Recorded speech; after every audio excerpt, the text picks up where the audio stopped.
የትንሣኤው ንጉስ የትንሣኤው ጌታ የትንሣኤው ንጉስ ተነሳ ሞትን ሰላም ጤና ይስጥልን የተወደዳችሁና የተከበራችሁ የወላይታ ቴሌቪዥን ተመልካቾቻችን እንደምን ቆያችሁ እንኳን ለብርሃነ ትንሣኤው በሰላም አደረሳችሁ እንግዲህ አውደ ዓመት ላይ እንገኛለን በዛሬው የበዓል ልዩ እንግዳ አለን የበዓል ልዩ እንግዳ የሆኑት እንግዲህ በዛሬው ዕለት የኢትዮጵያ ካቶሊካዊት ቤተክርስቲያን የሶዶ ሀገረ ስብከት ጳጳስ የሆኑት ብፁዕ አቡነ ደጀኔ ኢዶቶ ናቸው ከሳቸው ጋር ጥሩ ቆይታ እናደርጋለን እንግዲህ እኛም በዚህ ስፍራ ተገኝተናል ወደ እሳቸው እንሄዳለን ቆይታችሁ ከኛ ጋር ይሁን እንግባ መካብሩ አቻለው ሞታይሉሪ ይኖራል ሰላም እንኳን አደረሰዎት እንኳን ደህና ቆያችሁ ሰላም ነው ዛሬኛ ወደዚህ መተናል እንግዲህ አባ የት ነው ያለነው እስቲ ለተመልካቾቻችንም ግልጽ ለማድረግ ያህል እሺ አመሰግናለሁ እኛ አሁን ያለነው ሶዶ ከተማ ውስጥ የሚገኘው ቅድስት ሥላሴ ካቶሊክ ካቴድራል ግቢ ነው ያለነው ይሄ ቤተክርስቲያኑ ነው እንግዲህ በዚህ ግቢ ውስጥ ሁለት ስራዎች ይሰራሉ ምንና ምንድን ናቸው የሚሰሩት እዚህ ቤተክርስቲያን እንግዲህ እንደምታውቀው ካቶሊክ ቤተክርስቲያን የወንጌል ስራ ስርጭት ከማድረጉም ጎን ለጎን ደግሞ ለህዝብ አገልግሎት የሚውል ማህበራዊ ዘርፍም የምናገለግልበት ቢሮ እዚህ ያለ እሱንም ወደ በኋላ ጊዜ ካለሽ የሚታይ ይሆናል በቅድሚያ ምን እንመልከት ቤተክርስቲያኑን ገብተን ብናየው ደስ ይለኛል እሺ ቀጣም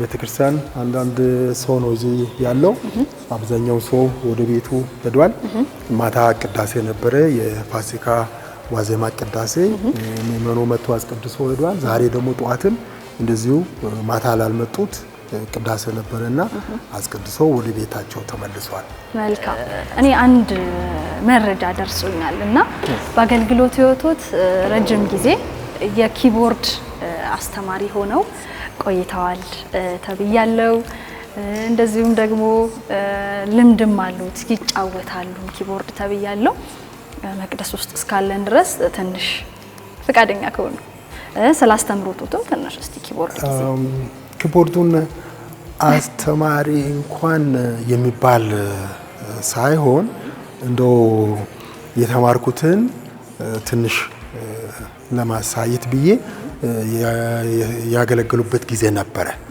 ወጣቶች ትንሽ መሰረታዊ የሆነ የሙዚቃ ክህሎት እንዲኖራቸው ያደረኩበት ጊዜ ነበር አዲስ ቄስ እንደሆንኩኝ ክህነት እንደተቀበልኩ አገልግሎት ላይ ሲሰማራ መሰረታዊ የሆነ የሙዚቃ ችሎታ እንዲኖራቸው ያደረኩበት ጊዜ የተወሰነ ጊዜ ነበር እንጂ ይሄን አይል የታወቀ ሙዚቀኛው አይደለም እኔ ግን ስሰማ ለ20 አመታት ሲባል ነውና 20 አመታት ለ20 አመታት 25 አመት ሙዚቃ አለከው ሙዚቃ መሳሪያ አለከው እንግዲህ የዛኔ ቆሞስ ሆኜ ሳገለግል ትንሽ ለማስተማር ያለኝን ዕውቀት ለማካፈል ሞክሬያለሁ እንግዲህ አፍርተዋል ሰው ይረዳሉ ሰው ያስተምራሉና ዛሬ ደግሞ የፋሲካ በዓል እንገኛለን እኔም ዛሬ እድለኛ ሆኜ ከርሶ ጋር ይሄንን በዓል ያሳለፍኩኝ ይገኛሉ ተመልካቾቻችን ትንሽ ደግሞ ኪቦርድ ተጫውተው ቢያሳዩን እኔ ደስ ይለኛል እንግዲህ ፍቃደኛ ከሆኑ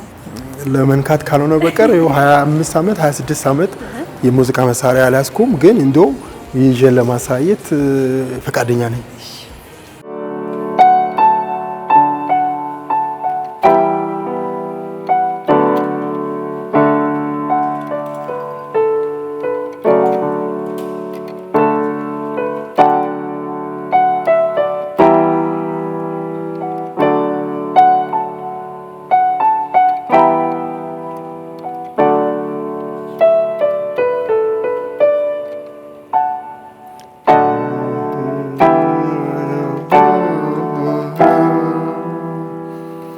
ትንሽ ረዘም ያለ ጊዜ ቢሆንም አልተረሳም አለ አይደል ሀሳቡ አለ። እስቲ ምናልባትም ስለዚህ ትምህርት ሊሆን የሚችል ነገር ይኖራልና አንዳንድ ነገር በሉም ስለ ኪቦርድ ለጀማሪዎችም እንደዚሁ ደግሞ ባላቸው ሙያም ከፍ ብለው ለመሄድ ምን ይመክራሉ እርሱ? አዎ የሙዚቃ መሳሪያ እንግዲህ መጀመሪያ መጽሐፍ ቅዱስ ላይ ዳዊት በገና ይዞ እግዚአብሔርን አገለገለበት ነው። ከ150 በላይ መዝሙርን የደረሰ ንጉስ ነው። ስለዚህ ከዛ ነው የምናየውና መንፈሳዊ መዝሙርን የምናገለግለው ለራሳችን ችሎታችን የምናሳይበት ሳይሆን እግዚአብሔርን የምናወድስበት እግዚአብሔርን ለአምልኮ ምእመኑን የምናግዝበት ስለሆነ በክብር መሆን አለበት። ስለዚህ በፍቅርም በክብርም የአምልኮ ስርዓት አካልም አድርገን ከወሰድነው እግዚአብሔርን እናስደስታለን። እንግዲህ ይህንን ያህል ደግሞ ስለ ኪቦርድ ከተመለከትን ወደ ሌላ ጉዳያችን እንሄዳለን። ተመልካቾቻችን እንግዲህ የፋሲካ በዓልን በድምቀት እያከበርን እንገኛለን። ከብፁዕ አባታችን ጋር እኛም ቆይታ እያደረግን ነው። አንዳንድ ጥያቄዎችንም ደግሞ እየጠየቅን ጨዋታችንን እንቀጥላለን። አባታችን ዞር ዞር እያለን እስቲ ደግሞ ለወጣቶች ትልቅ ፍቅር አለዎት ይባላልና እስኪ ከምን የመነጨ ነው ለወጣቶች ያላችሁ ፍቅር? ልዩ ነው ተብያለሁ እኔ እንግዲህ እስቲ እውነታውን ከእርሱ አንደበት። አዎ እኔ እንግዲህ ከወጣቶች ጋር ሰርቻለሁ፣ እድሉን አግኝቻለሁ። ወጣቶች ያሉበት የእድሜ ክልልም አንደኛ ቶሎ የሚማሩ ናቸው፣ የሚነገራቸውን ይቀበላሉ፣ ለማወቅም ፍላጎት አላቸው፣ ፈጣኖች ናቸው። ስለዚህ አንዳንዴ ሳናውቅ የምንሰጠው መልእክት አለ፣ የተሳሳተ ይሆናል። የተሳሳተ ግንዛቤ እንዲህ ናቸው ብለን እንዲህ ናቸው እንላለን። ግን በጣም ከቀረብናቸው በጣም ጊዜ ከሰጠናቸው እና ለማስተማር ከሞከርን ወጣት ፈጣን ነው፣ ይቀበላል፣ ይታዘዛል፣ እሺ አያስቸግሩም። እና ስለዚህ የተወሰነ ዓመት ቆሞስ በነበርኩ ጊዜ ወጣቶች ጋር እውነት ነው ሰርቻለሁ እና በጣም ጥሩ ጊዜ ነበረ። በጣም ደስ ብሎኝ ያሳለፍኩበት ጊዜ ስለነበረ በጣም ቀርባቸው ነበረ። ለዛ ነው ምናልባት የሚሉ እንጂ እኔ በተቻለ መጠን ሰው ሁሉን ባገለገልኩበት ጊዜ ቆሞስ በሆንኩበት ጊዜ እናቶችንም አባቶችንም ወጣቶችንም ህፃናትንም ጭምር ለመቅረብ ሞክሬያለሁ። የራሴን ሙከራ አድርጌያለሁ እንጂ በጣም ፍጹም ነኝ ማለት እንኳን ይከብዳል። እንግዲህ ተመልካቾቻችን ቀጥታ ወደ ጥያቄዎች ገባች የሚል ጥያቄም ሊያነሱ ይችላሉና ትውልድ እድገት እስቲ እናስተዋውቅ፣ ማን ናቸው የሚለውን እስቲ ደግሞ። እኔ የተወለድኩት ቦዲቲ አቅራቢያ አንድ ሲባይ ቆርኬ የሚባል መንደር ላይ ነው የተወለድኩት። እድገትም ትውልድም እዛው ነው። ከዛ በኋላ እድሜ ለትምህርት ሲደርስ ቦዲቲ አንደኛና መለስተኛ ሁለተኛ ደረጃ ላይ ትምህርትን ጀምሬያለሁ። ከዛ እንደገና ሁለተኛ ደረጃንም እዛው ቦዲቲ ትምህርትን ተምሬ ትምህርት እዛው ነው የጨረስኩት። እንግዲህ እድገቴ አስተዳደግ ሁሉ እዛው ቦዲቲ አካባቢ ነው። እዛው ነው። አዎ።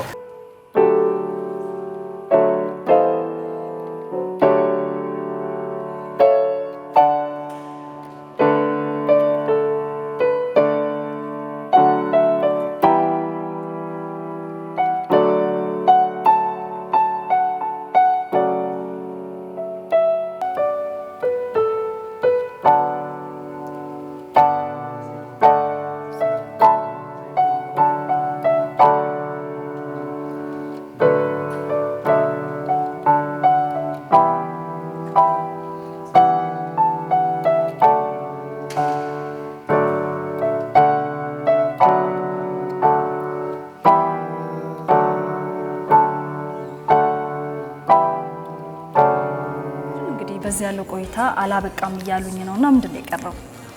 እንግዲህ ያው ዛሬ እንደመጣሹ አንዳንድ ነገሮችን ሰምተሽ ለተመልካቾቻችሁን ብታሳዩ የሚለው እንትና እዚህ ይሄ ቤተ መቅደስ ነው። መስዋዕት ቅዳሴ የሚደረግበት ቦታ ነው። አልታር ይባላል ቤተ መቅደስ። ያ ቦታ እዛ ትልቁ ወንበር ጳጳሱ የሚቀመጡበት ነው። ወንበራቸው መንበራቸው እዚህ ስለሆነ ማለት ነው። እዚህ በዚህ በቀኝ በኩል ይሄ ቃል እግዚአብሔር የሚነበብበት ነው። ምእመኑ እዚህ ሆኖ ቃል እግዚአብሔር ሲነበብ የሚሰማው በዚህ ነው።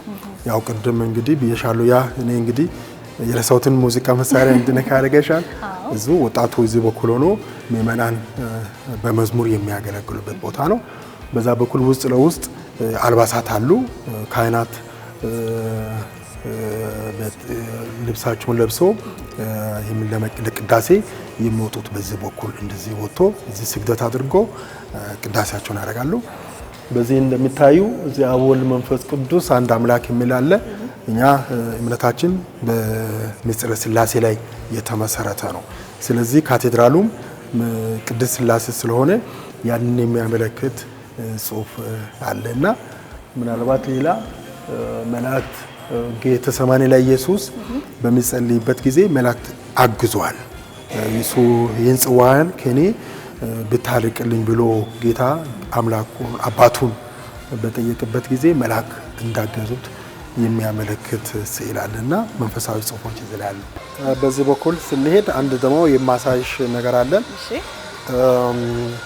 በየአመቱ በየ25 ዓመት በቤተ ክርስቲያናችን አንድ የሚታወጅ አዋጅ አለ። ያው እዚህ እንደሚታዩ ኢዮቤልዩ ዓመት 2025 ይላል። ያለፈው ታኅሳስ ላይ መጨረሻ አካባቢ ነው ርዕሰ ሊቃነ ጳጳሳት ፍራንቺስኮስ ያወጁት ነው። ይህ አዋጅ እንግዲህ ከብሉይ ኪዳን ጋር ይያያዛል። ብሉይ ኪዳን ላይ የእስራኤል ሕዝብ ብዙ ስራ ከሰራ በኋላ እግዚአብሔርን የሚያመሰግንበት ጊዜ አለ። በዘኍልቍ ላይ እናነባለን። መሬት ያርፋል፣ ሕዝብ እግዚአብሔርን ያመሰግናል፣ መሬት ሁሉ አይታረስም። ልክ እንደዛ ደግሞ ኢዮቤልዩ ከዛ ተነስቶ የምህረት ዓመት ይታወጃል።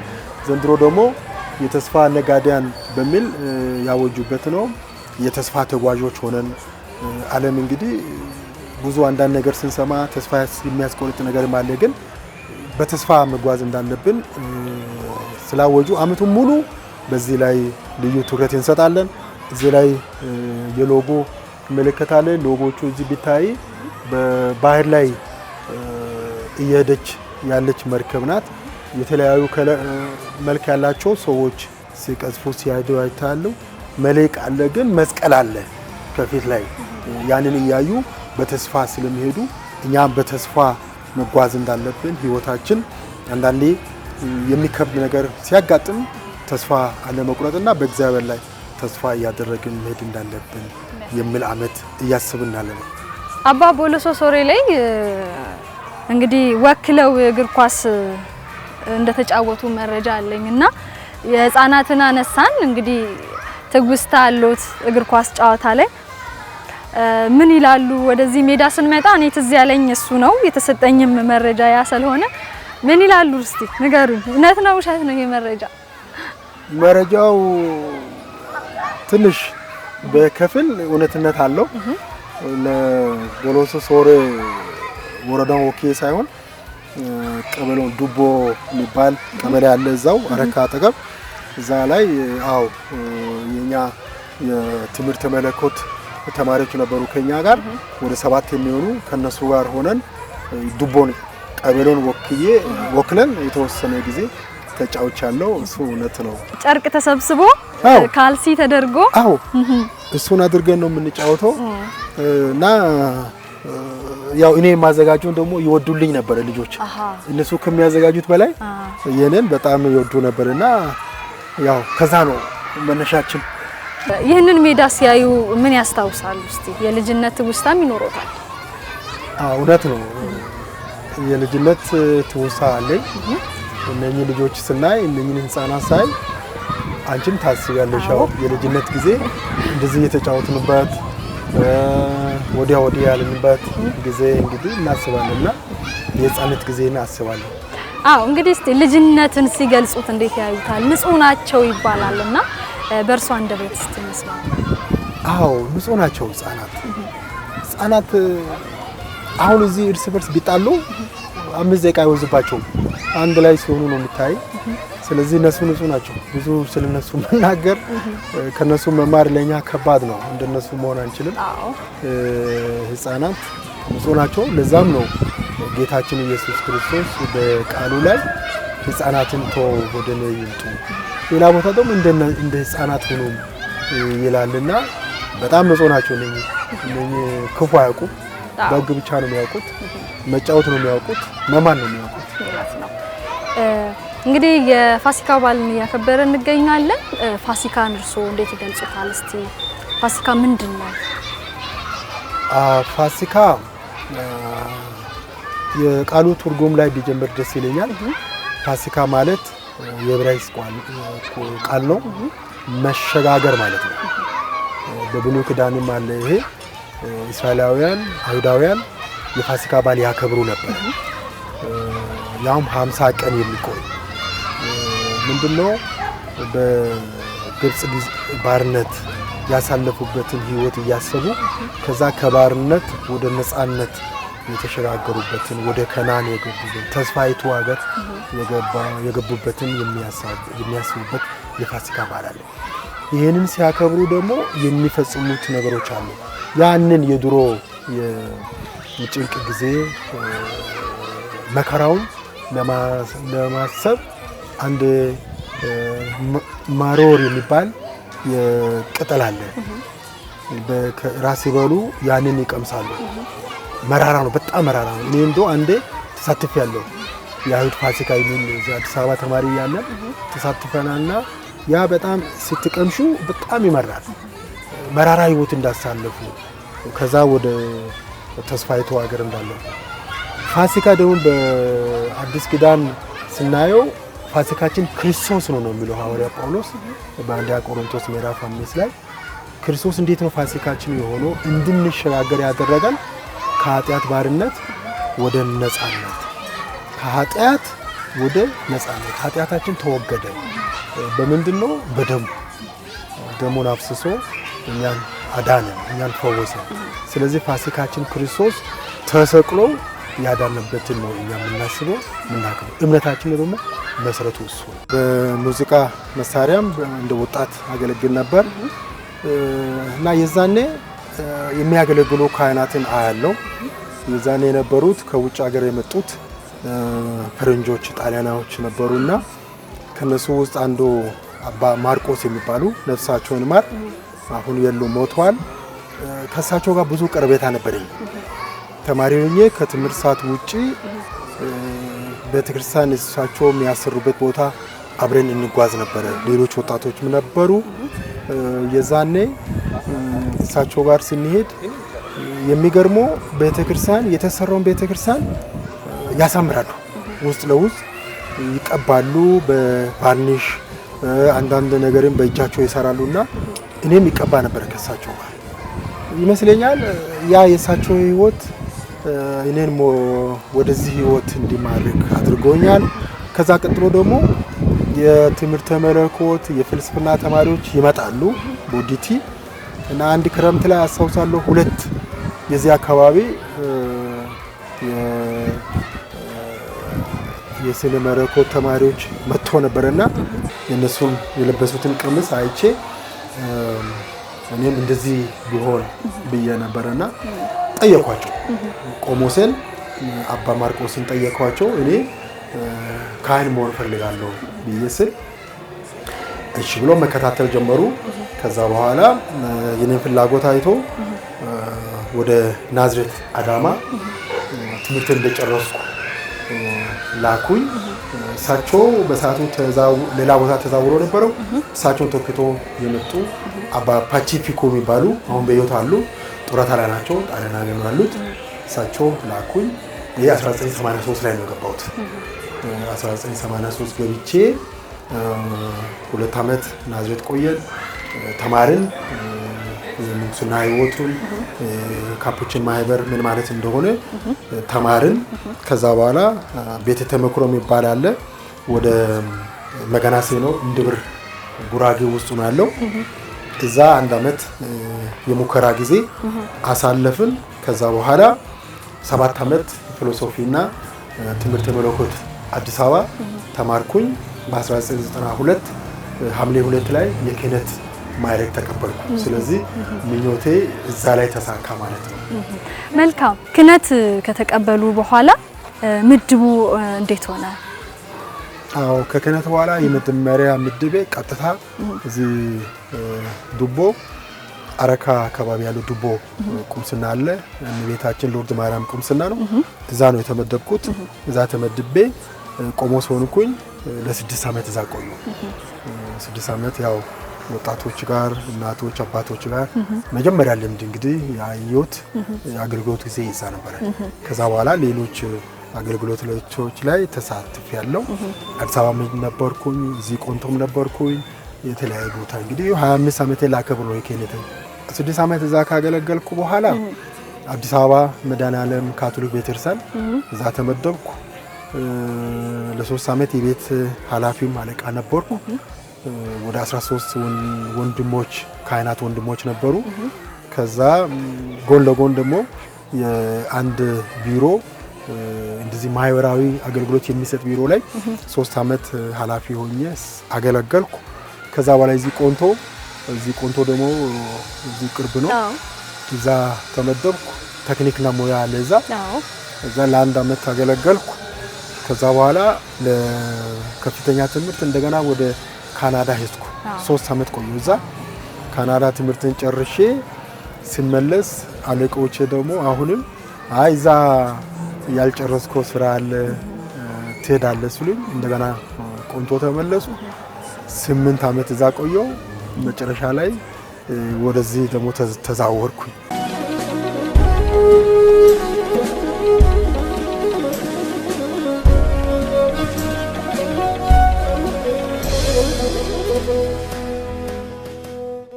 እንግዲህ አስቀድሜም ለመዳሰስ ሞክሬያለሁ። ወደ እንደዚህ አይነት አገልግሎት ውስጥ ሲገባ ዓለማዊ ነገሮችን ቸል ምንልበት የራሳችንን ስጋዊ ፍላጎት የምንተውበት ሁኔታ አለ። አዎ እንግዲህ የእግዚአብሔር ቃል የሚነካበት ቦታ አለ። ይጠራሻል እግዚአብሔር። በምንኩስና እግዚአብሔርን ለማገልገል የእግዚአብሔር ጥሪ ካልሆነ አይቻልም። እግዚአብሔር ኃይል ካልሰጠ ማንም አይችለውም። ሐዋርያ ጳውሎስም ይናገራል ይሄንን። ስለዚህ እኛ ይሄንን ህይወት መርጬ የኔ የሚለው የለኝም። እግዚአብሔርን ላገልግል፣ የእግዚአብሔርን ሕዝብ ላገልግል ብዬ የመረጥኩት ህይወት ነው። እሱ ደግሞ እግዚአብሔር ራሱ ጸጋ ይሰጣል። የእግዚአብሔር ጸጋ ካልታከለበት ይሄ ህይወት እንዲሁ ቀላል ነው ማለት አይቻልም። የሰው ጸሎት፣ የግለሰብ ጸሎትም የግለሰብ መንፈሳዊነትም ትልቅ አስተዋጽኦ ያደርጋል። ግን ዋናው ትልቁ የእግዚአብሔር ኃይል ነው። መልካም ያስችላል። እግዚአብሔር ያስችላል፣ ጸጋውን ይሰጣል። እሱ ነው የምናገለግለው እሱን ስለሆነ ስለዚህ ሁለት ነገር እየተመለከትን ነው። ቅድምም ብለውኛልና የአምልኮ ስርዓት ቢፈጸምበት አለ፣ እዚህ ጋር ደግሞ የተለያዩ ማህበራዊ ስራዎች የሚሰሩበት አሉ ብለውኛል። እስቲ ልዩነታቸውን ግለጹልኝና ወደ ሌላ ጉዳዮች እንሄዳለን። እዚህ እንደምታዩ ደወል ቤት አለ። ከዛ ቤተክርስቲያን ነው፣ ካቴድራል ነው። የዛ መንፈሳዊ አገልግሎት የምንፈጽምበት ነው። ካቶሊካውያን አገልግሎቱን የሚያገኙበት ነው፣ መንፈሳዊ አገልግሎት ነው። በዚህ በኩል ደግሞ ይሄ ቢሮ ነው። በውስጥ ስንገባ እናያለን። ይሄ ደግሞ ይሄው ጽሁፉን ካቶሊክ ሶዶ ካቶሊክ ጠቅላይ ጽሕፈት ቤት ይላል። ይሄ ማህበራዊ አገልግሎት የምንፈጽምበት ቢሮ ዋና ቢሮ ነው። በዚህ ሁሉ ህዝቡም ሰው ሁሉን የምናገለግልበት ነው። ካቶሊኩን ሌላውን ብለን አንለይም፣ ሁሉንም የምናገለግልበት ነው። እዚህ ካቶሊካውያን የሆኑት መንፈሳዊ አገልግሎት የሚያገኙበት ነው።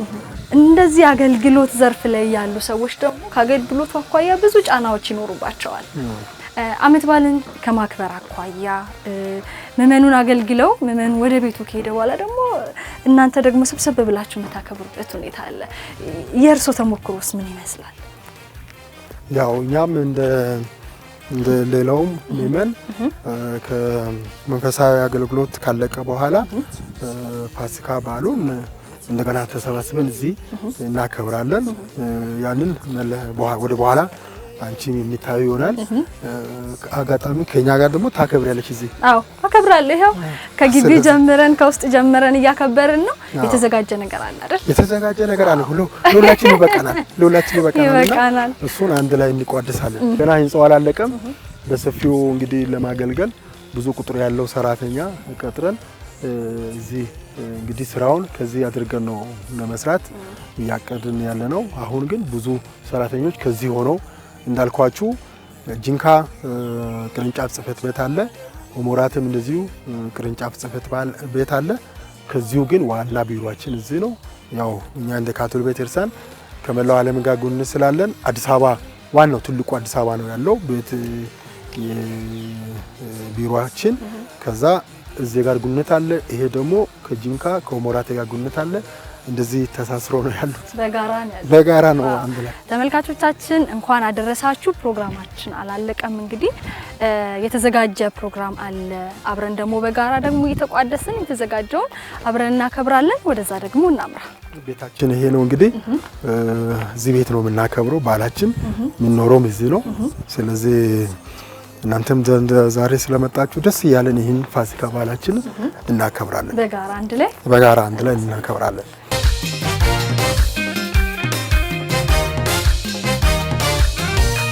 የሞትን መውጊያ ሰበረው፣ የሲኦልን በር ዘጋ።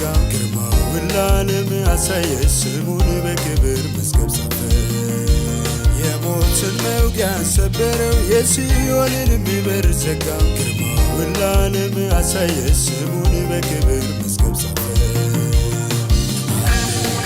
ሃሌሉያ ሃሌሉያ ሞቴን ለምና፣ ሃሌሉያ ሃሌሉያ ድል ነስቷልና፣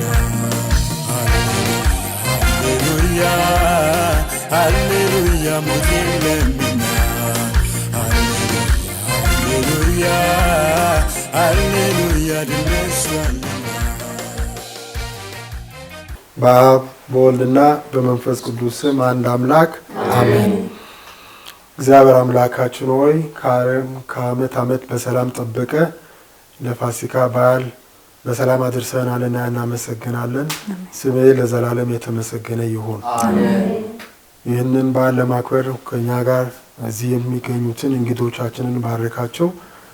እኛም ይህንን የቀረበውን ዳቦ ባርከን ለአንተ ክብር እንድንቆም ጸጋ በረከት አብዝተን ሰጠን። በአንድ ልጅ በጌታችን በመድኃኒታችን በኢየሱስ ክርስቶስ እንለምናለን።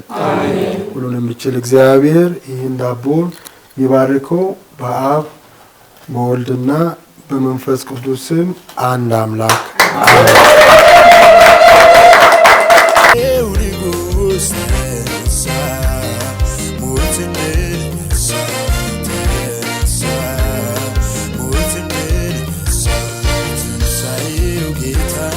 የትንሣኤው ንጉሥ የትንሣኤው ጌታ የትንሣኤው ንጉሥ ተነሳ፣ ሞትን ድል ነሳ። ፕሮግራማችን ቀጥሏል። ተመልካቾቻችን በድጋሚ እንኳን አደረሳችሁ እያለን እኛም እንግዲህ እንደምትመለከቱት ደጅ ያለንን ቆይታ ጨርሰን ወደ ውስጥ ገብተናል። ምንም የቀረ ነገር የለም። መሰናዶ እንዳለ ነው። ከየአይነቱ ቀርቦ እየተመገብን ጨዋታችንን እንቀጥላለን። እንግዲህ አሁንም ቆይታችን ቀጥሏል። አሁን ደግሞ የደጅ ቆይታችንን ጨርሰን ወደ ውስጥ ገብተናል። እንደምትመለከቱት ያለንበት ቤት ብፁዕ አቡነ ደጀኔ ማረፊያ ቤታቸው ነውና የምንገኘው። እንግዲህ በዚህ ደግሞ የተሰናዳውን የተቋደስን ጨዋታችንን እየቀጠልን እንሄዳለን። እኔም ጥያቄን አልጨረስኩኝም፣ እቀጥላለሁ። እንግዲህ በሶዶ ሀገረ ስብከት የመጀመሪያው የአካባቢው ተወላጅ ጳጳስ ሆነዋል። በቅርብ ጊዜ እንግዲህ ሹመቱን አግኝተው ወደዚህ ስራ ገብተዋል። የስራው ቆይታ እስካሁን ከመጡበት ምን ይመስላል? እንዴት ሳገኙት? አዎ ይሄ እውነት ነው። የአካባቢው የመጀመሪያ ጳጳስ ነኝ። ይህንንም ጥሪ ከርዕሰ ሊቃነ ጳጳሳት ፍራንቺስኮስ ያገኙት ባለፈው ሰኔ ወር ላይ ነው 2016። ከዛ እንግዲህ ጵጵስናውን መስከረም 5 2017 6 ወር 7 ወር ማለት እንችላለን። በዛ እድሜ ነው ያለሁት። ስራው አገልግሎቱ በፊት ከነበርኩበት ሙሉ በሙሉ ልዩ ነው። ይከብዳል። እግዚአብሔር ኃይል ይሆናኛል የሚል እምነት አለኝ። ስለዚህ በዚህ ማገለግለው እሱን ነው ማገለግለው የሱን ህዝብ ነው ማገለግለውና ስለዚህ ገና ስራውን አገልግሎቱን እየጀመርኩ ነው ያለሁትና እንዲህ ነው ከመለው የሚጠብቀው ይበዛል ስለዚህ አንቺም በጸሎትሽ አግዥኝ ምእመኑም በጸሎቱ ያግዘኛል ስለዚህ ይሄ ጸሎት ይሄ እምነት ያለ እንግዲህ ያስችለኛል የሚል እምነት አለኝ በጣም ጥሩ እንግዲህ መጣ ደሞ ስንል እንደዚህ በጋራ በብረት ሆናችሁ የፋሲካ በዓል ሊሆን ይችላል የተለያዩ የሚመጡ በየዓመቱ የሚመጡ በዓላት አሉና እንዴ ተሰብስባችሁ ታሳልፋላችሁ ምንድነው የምታገኙት እስቲ ለሌሎችም ትምህርት እንዲሆን በመሰብሰብ ውስጥ አብሮ በመብላት ውስጥ እንደዚህ አንድነትን በማሳየት ውስጥ የምታገኙት ነገር ይኖራል እስቲ አባታችን ፋሲካ በራሱ ደስታ ነው ባለፈው ሳምንት እንግዲህ የሕማማት ሳምንት የሱን ስቃይ የሱን ሞት ግርፋቱን ያስብን ያሰላስልን እየጸለይን እየሰገድን የመስቀል መንገዱን እየተከተልን አሳልፈን አሁን ደግሞ ፋሲካ ላይ እሱ የሚሰጠው ደስታ ነውና ይሄ ደግሞ ባሉ የደስታ መዛ ደስታ አካል ነው ሌላ ጊዜ ሩጫ ነው ሁሉም የራሱ ፕሮግራም አለው ሁሉም የራሱ የአገልግሎት ቦታ አለው ይሮጣል ዛሬ ይሄው ሰብሰብ ብለን እዚህ የተገኘ ነው እንኳን አደረሳችሁ ለመባባል ነው አንድ ላይ ፋሲካ ለማክበር ነውና እናንተም ደግሞ እንደዚህ ተገኝታችሁ ሲታከብሩ እኛ ደስታው ጨምሯል ስለዚህ በጣም ደስታ ጨምሯልና ስለዚህ ፋሲካ በራሱ ደስታ ነው እና ትልቅ ነገር ነው ለየት ይላል ከሌላ ሰንበት ለየት ይላል ብዙ ጊዜ ምናልባት የሃይማኖት ተቋም ውስጥ ስለሆነ ሊሆን ይችላል ወጣ ስንል ደግሞ ሁሉም የአካባቢው ማህበረሰብ በየራሱ የሚያከብርበት ጊዜያቶች አሉና የድሮና የዘንድሮ ብለን የምንወስዳቸው ጊዜያት ሰብሰብ ብለው በጋራ የሚያከብሩበት ጨዋታ ፈጥረው የሚያከብሩበት አለ አሁን ላይ የታያለው በር ተዘግቶ ብቻ ማክበር አለና እንዴት ነው ይሄንን ሐሳብ ከምን አንፃር ይገልጹልኛል ይሄ እውነት ነው አንድ ላይ መሆን ትልቅ ደስታ ነው ያለው ለብቻ መሆን ያው አሁን ያመጣው ቴክኖሎጂ ማለየው ሞባይሉ በየእጁ ሰው ይይዛል እዛ ላይ የሚያየው አለ አጠገብ ያለውንም የማያናገርበት ሁኔታ ለአንዳንዴ በሱ ሁሉ ነገር የሚፈልገውን ያገኛልና እንደዛ የሚሆንበት አለ በዓለም በዛው መልክ ነው ዛሬ ግን ሁላችንም ይኸው በእጃችን አላዝ ነው ሞባይሉ አንድ ላይ ያከበርን ነው እየበላን ነው እግዚአብሔርን ያመሰገንን ነው ስለዚህ አንድ ላይ መሆን እኛ ማናውቀው ደስታ ይፈጥርልናል ከሌላ ከምናገኘው በላይ ይፈጥራልና ይሄን ባይላችን እንደው የሌላ ነገር እንዳጠፋው ብንታገለው ጥሩ ነው በምንችለው ሁሉ አንድ ላይ መሆን መድኃኒት ነው አንድ ላይ መሆን መደማመጥ ራሱ እኔ ሳውራ እየሰማሽኝ ነው ሞባይል ግን አይሰማኝም ግን የሚሰማ ይመስላል ሲጠይቀው ምላሽ ይሰጣል ስለዚህ እሱ ማሽን ነው ምናልባት የሚጠይቀውን መልስ ሊሰጥ ይችላል እንጂ እንደዚህ አይስቅልኝም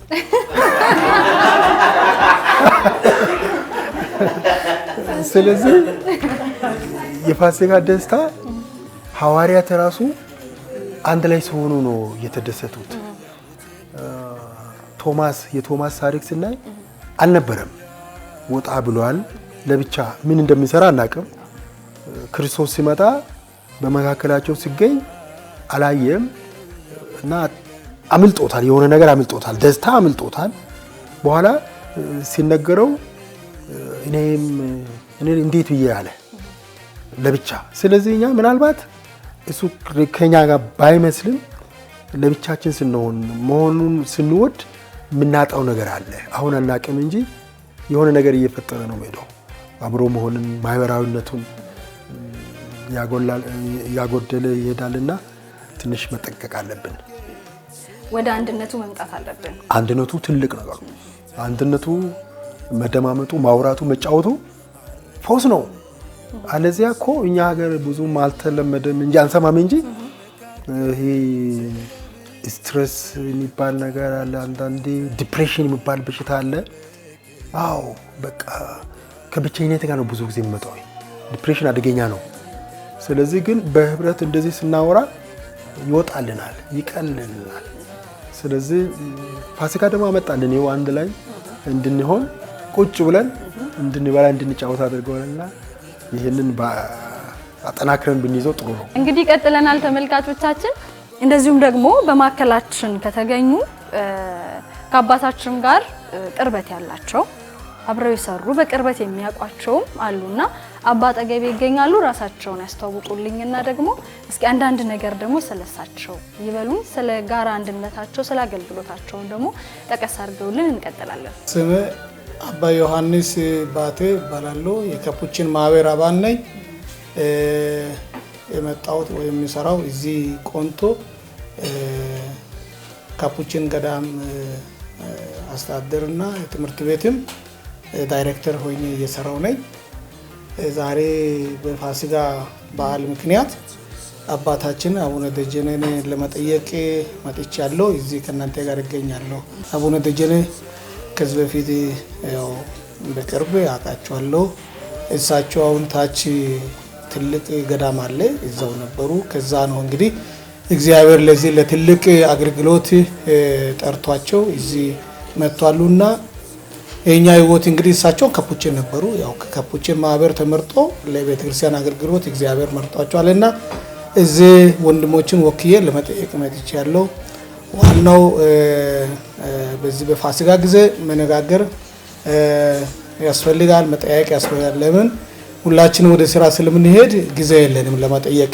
እቺን አጋጣሚ ፋሲካ በዓልን አጋጣሚ አድርጌ ነው እንግዲህ ለመጠየቅ እንደዚህ እንኳን አደረሰዎት አባታችን ለማለት ነው የመጣሁት። ፋሲካም ያው የደስታ መጠያየቅ የቤተሰብ ጊዜ በመሆኑ ነው የመጣሁት።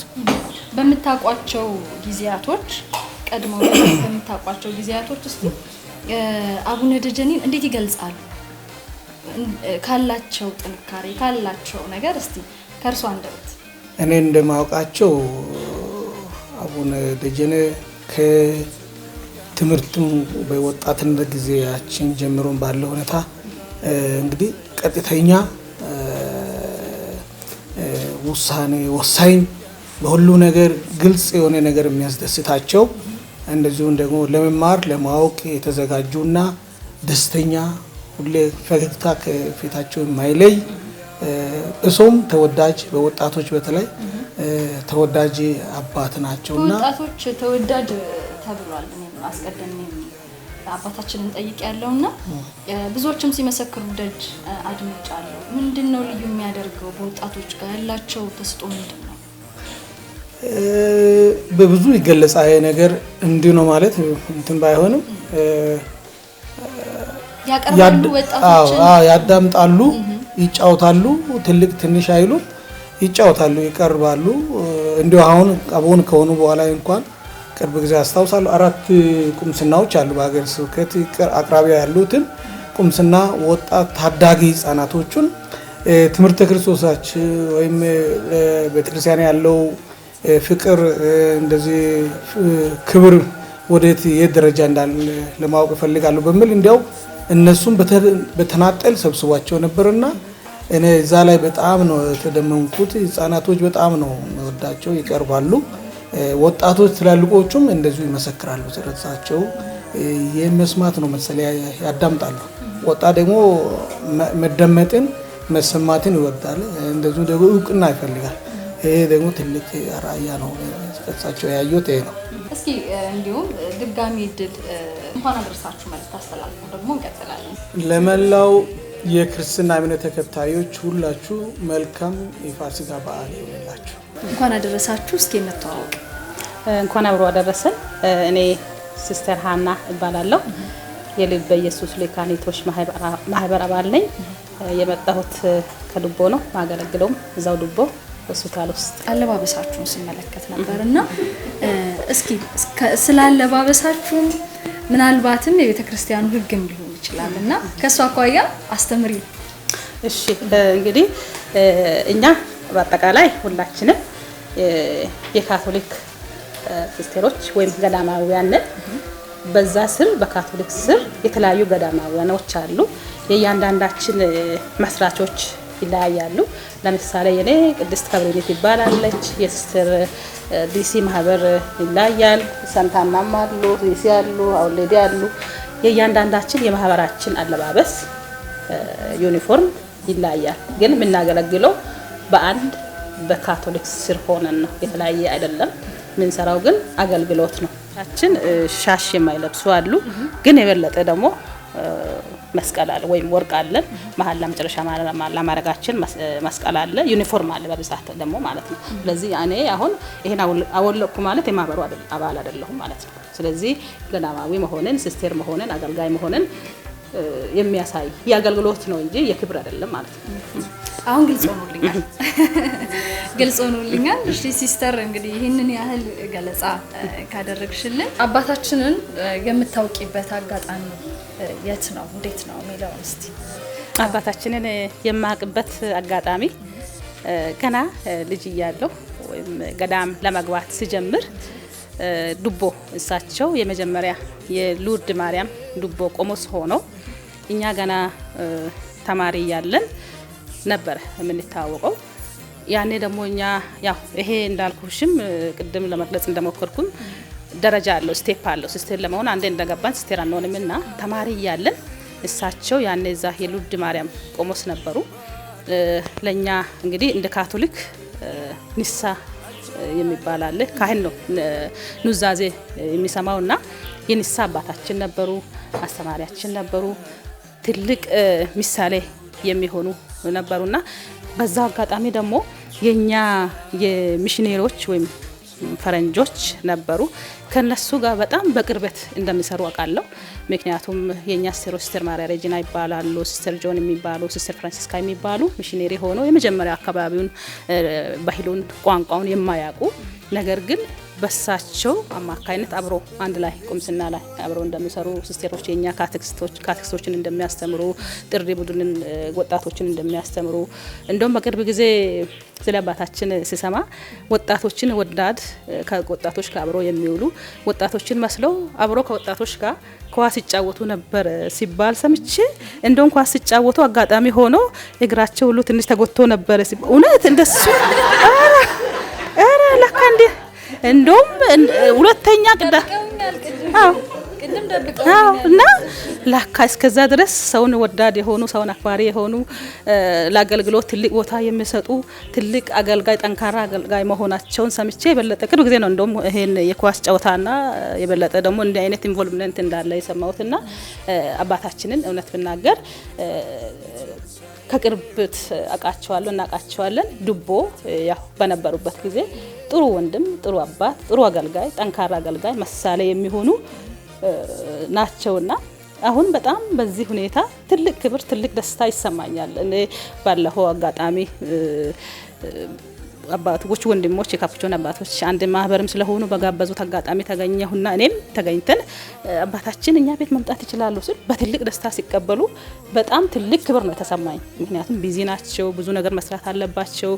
ያን ሁሉ ትተው እሺ መምጣት ይችላሉ ሲሉ ለኔና ለይቶቼ ለማህበሪቶቼ በጣም ትልቅ ደስታ ነበር የተሰማንና ከዚሁ ግብዣችንን ተቀብሎ ቤታችንን ባርኮ ስለመጡ ትልቅ ክብርም ደስታም አለኝ። አባታችን አመሰግናለሁ። ከዚሁ አጋጣሚ እናመሰግናለን። እንግዲህ ትልቅ ሚስጥር አውጥተሽ ነው ያለሽው።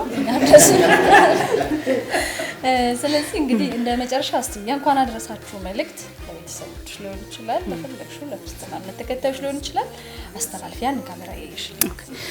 ለመላው ክርስትና እምነት ተከታዮች ሁሉ፣ ለመላው ኢትዮጵያ፣ ለመላው ካቶሊካውያን እንዲሁም ለአባታችን እዚህ አንድ ላይ በመገኘታችን ለሁላችንም እንኳን ለጌታችን ለመድኃኒታችን ለኢየሱስ ክርስቶስ ትንሣኤ በዓል እንኳን አደረሳችሁ አደረሰን። መልካም በዓል። እንግዲህ ስለ አባታችን አጠራ አድርገው ምስክርነታቸውን ገጠመኛቸውን አብረው ያሳለፉትን አጫውተውናል። በመቀጠል ደግሞ ብፁዕ አቡነ ደጀኔ ደግሞ እንደ ማጠቃለያ እንደ መጨረሻ መልእክታቸውን ያስተላልፋሉ። መልእክታቸው ምንድነው የሚለውን ደግሞ ከሳቸው አንደበት እናድምጥ። ቆይታችሁ ከኛ ጋር። መጀመሪያ እዚህ ይህን በዓል ለማክበር ብላችሁ ወደዚህ ቦታ ያመረጣችሁትን እናንተን የወላይታ ቴሌቪዥን አባላትን በሙሉ ላመሰግናችሁ ወዳለሁ። እንኳን አደረሳችሁ እናንተን ለማለት ፈልጋለሁ። በመቀጠል ደግሞ ሲስተሮችም ካህናትም ወንድሞች እዚህንን እንኳን አደረሰ ለማለት የመጡትን እናንተንም እግዚአብሔር ያክብርልኝ እንኳን አደረሳችሁ ላለው። በመቀጠል ለመላው የክርስትና ሃይማኖት ተከታዮች በዓሉን እያከበራችሁ ላላችሁት በሀገር ላላችሁም በውጭም ላላችሁት እንኳን ለጌታችን ለመድኃኒታችን ለኢየሱስ ክርስቶስ የትንሣኤ በዓል በሰላም አደረሳችሁ። ክርስቶስ ከሙታን ተነስቶ ለሐዋርያት ሰላም ለእናንተ ይሁን ብሎ ነው የተናገረው። ሰላም በሚያሻበት ሁሉ በዓለማችን በተለይ በሀገራችን እግዚአብሔር ሰላምን አውርዶ ሁሉም በሰላም እንዲኖር ተፋቅሮ እንዲኖር በስደት ያሉት በጭንቅ ያሉት ክርስቶስ ያመጣልን ሰላም አግኝቶ እንዲደሰቱ ለሁላችሁም መልካም በዓል መልካም የሰላም የፍቅር በዓል ይሁንላችሁ ለማለት ወዳለሁ። አመሰግናለሁ። ብፁዕ አቡነ ደጀኔ እንግዲህ በጣም ጊዜያችሁን ካላችሁ ላይ ቆጥባችሁ ፍቃደኛ ሆናችሁ ከኛ ጋር ይህንን የመሰለ ጊዜ ለማሳለፍ አብራችሁ ደግሞ ይህንን የመሰለ የትንሣኤ በዓል ለማክበር ፍቃደኛ ስለሆናችሁ በቅድሚያ እኔ ከልቤ በወላይታ ቴሌቪዥን ስም አመሰግናለሁ። እኔም አመሰግናለሁ። እንግዲህ ይህንን የመሰለ ቆይታ አድርገዋል። እኛም ያለውን ተሞክሯቸውን ያላቸውን ስራ በአጠቃላይ ምንድነው የሚለውን ወደ እናንተ አድርሰናል። በድጋሚ እንኳን የትንሣኤ በዓል ይሁንላችሁ እንላለን ተመልካቾቻችን። በዚህ ቤት የነበረን ቆይታ እዚህ ጋር ያበቃል። ቀሪ የወላይታ ቴሌቪዥን ፕሮግራሞች ወደ እናንተ ይደርሳሉ። እኔ እንኳን አደረሳችሁ ብዬ ከወዲሁ እሰናበታችኋለሁ።